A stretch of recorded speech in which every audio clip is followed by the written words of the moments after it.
For OIC meeting on Palestine for Jeddah, and I asked my office to fix a briefing so that we could discuss Afghanistan situation. And that was fixed for yesterday because I was supposed to be back Saturday. But you know that over the last 72 hours, the different developments and the closure of airspace, throughout the Gulf. So I had to, try my best to reach, but I couldn't make it. I was very clear yesterday morning in Saudi Arabia that I won't be able to make 3 o'clock, so that's why I requested my office to reschedule it for today. So I'm sorry for the inconvenience. But as I said, that the original idea was to, when I asked my office to fix a sitting, was the Afghanistan, to update you on Afghanistan, which we will do today. But now the situation which has been evolving, and while I was in Saudi Arabia, from Saturday morning onwards, I think I would like to say, first few words on that, and then I'll walk you through the Afghanistan situation. Excellencies, Pakistan is obviously very closely monitoring the evolving situation in Iran, as well as watching and the tensions which are building up in the region, and we have been deeply interconnected with different countries. I have, while in Saudi Arabia, I was able to talk to Foreign Minister of Iran, Foreign Minister of Uzbekistan, multiple times Foreign Minister of Saudi Arabia, then Deputy Prime Minister of United Arab Emirates, a number of foreign affairs officials, foreign ministers of Qatar, Foreign Minister of Oman, Deputy Prime Minister of Iraq, and there are certain meetings scheduled with some European diplomats, my counterparts, as well as Jordan and Kuwait later today. So I think the whole objective is that this recent escalation is obviously has now significantly heightened tension in a very already fragile and volatile environment. We are doing our full diplomatic efforts and requesting all parties to de-escalate and to refrain from this process, which according to our information, just not too old, just about a week ago, Prime Minister had official visit to Austria, and we had discussion with the IAEA officials there, and the feedback was very positive. Obviously, these serious developments have taken place at a time when diplomatic efforts were underway to reach a peaceful and negotiated solution. But what triggered all of a sudden this action, and which is now engulfed almost all countries. As late as this morning, we understand that Saudi Arabia has also now, in self-defense, responded to Iran. Though there is no reported casualties, Pakistan, as soon as I landed yesterday, we had a meeting. Prime Minister chaired the meeting. The civil military leadership was there, and there was an official statement, in this regard issued by Prime Minister's office. I'm sure you would have seen that statement as well. We are concerned over a violation of the norms and international law and the age-old tradition that the heads of state and the government should have been seen targeting now. You see, post-World War II, we all know that these institutions were created to create some international, law and order, and that's why there was a UN Charter. There are certain conventions which we all are supposed to follow, but things are on ground moving very differently, which obviously is worrisome because we believe that the international law must prevail and the convention must be respected. In all these engagements, we had consistently urged that the door to dialogue and diplomacy must not be closed. Pakistan's position has been clear and persistent that all countries must abide by the principles of UN Charter and international law, including respect for the sovereignty and territorial integrity of other states, as well as international humanitarian law. In my latest conversation with Foreign Minister Abbas Araghchi on 28th of February, I have conveyed Pakistan's condemnation of the attacks and called for restraint and diplomacy and dialogue, which he positively responded. But on ground, we are seeing that things are not yet settling or easing out.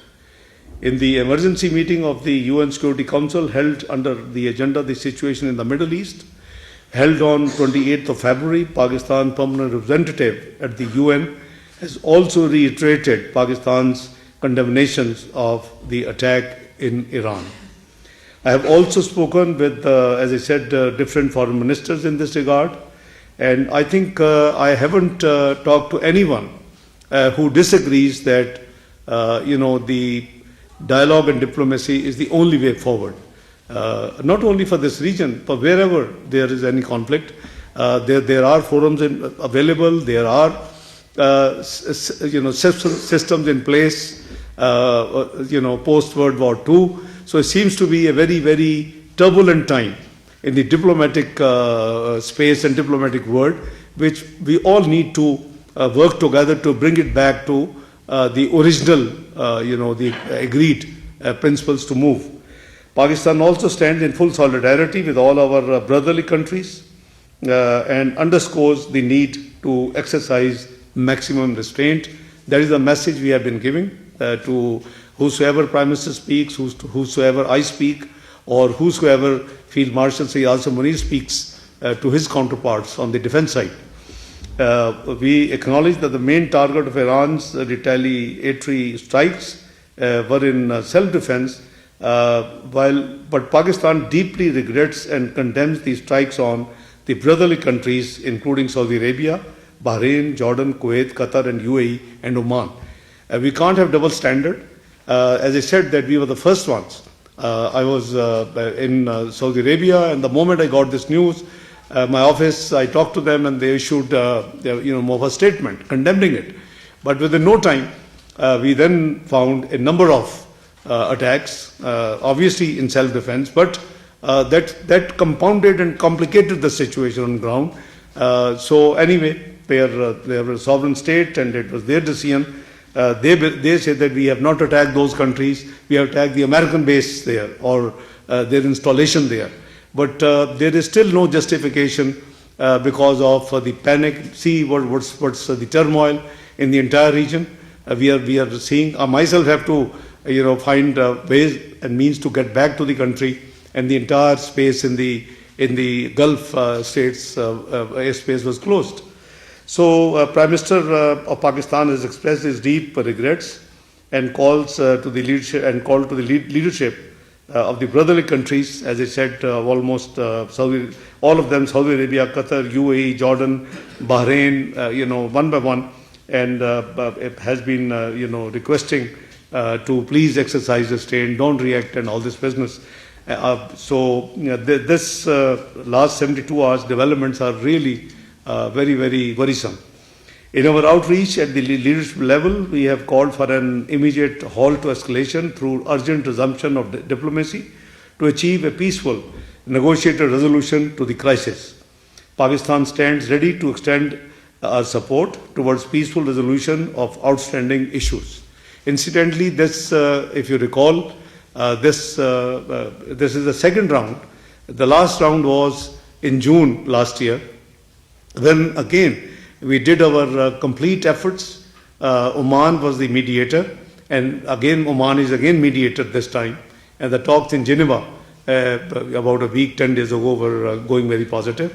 So, our effort has been to encourage both the US and Iran to get engaged in dialogue, diplomacy, and resolve the issue.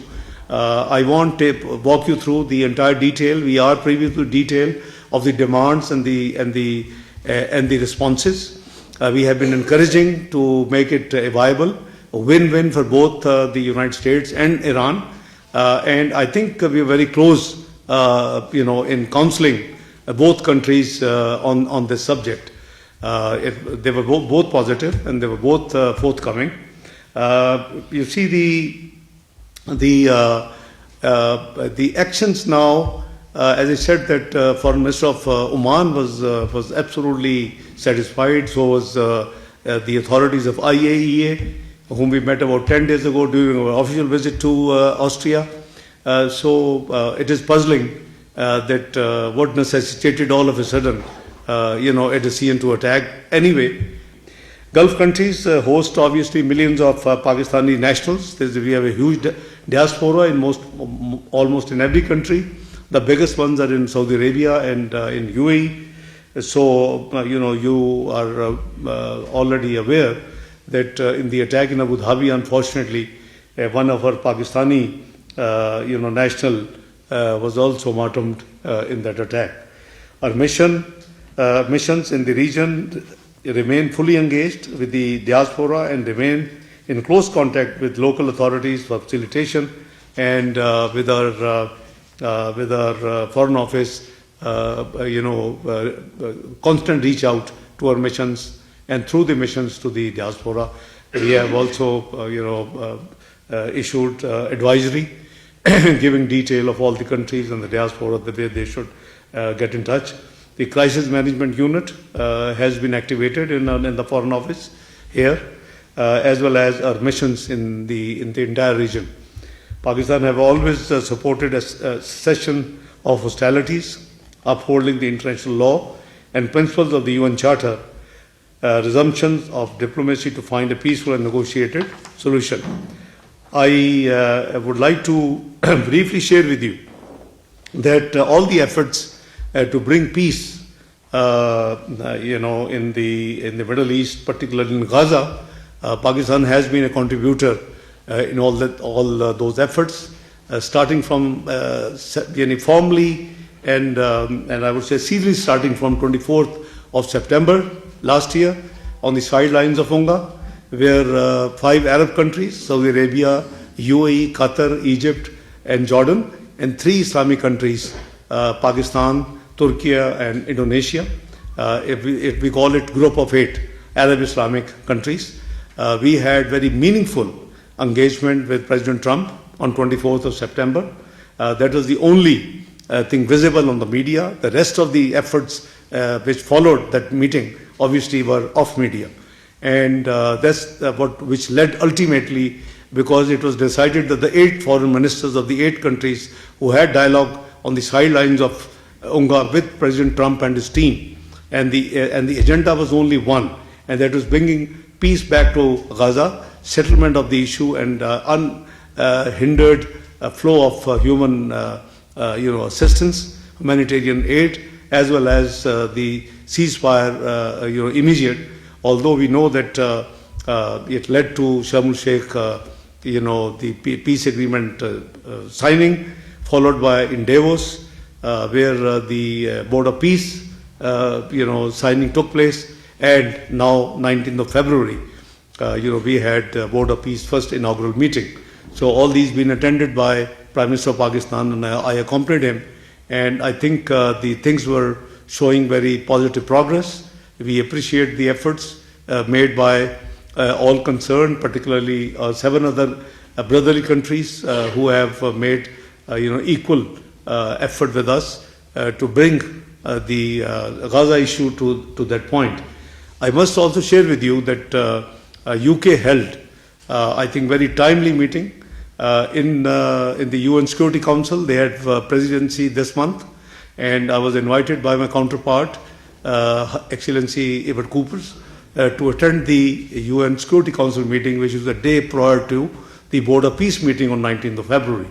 It was 18th of February, and I especially flew from Austria to attend that meeting, in New York. And our statement was very, very clear. It is on record, and it is available on the website of Ministry of Foreign Affairs of Pakistan. You can just go through and, frankly, we don't mince words. And we call spade a spade. And wherever, principle demands, we do act accordingly. We have excellent relationship. We have great relationship with China. We have very good relations with the current administration of the United States. We have great relations with all brotherly countries.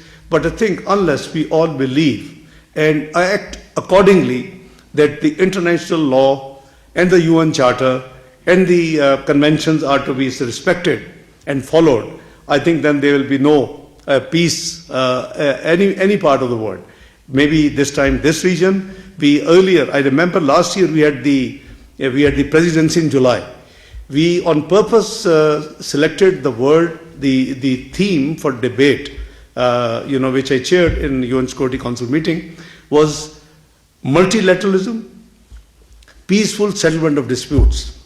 And I think UK also deserves compliments by picking the almost same subject on 18th of February, the peace process in the Middle East, including Palestine.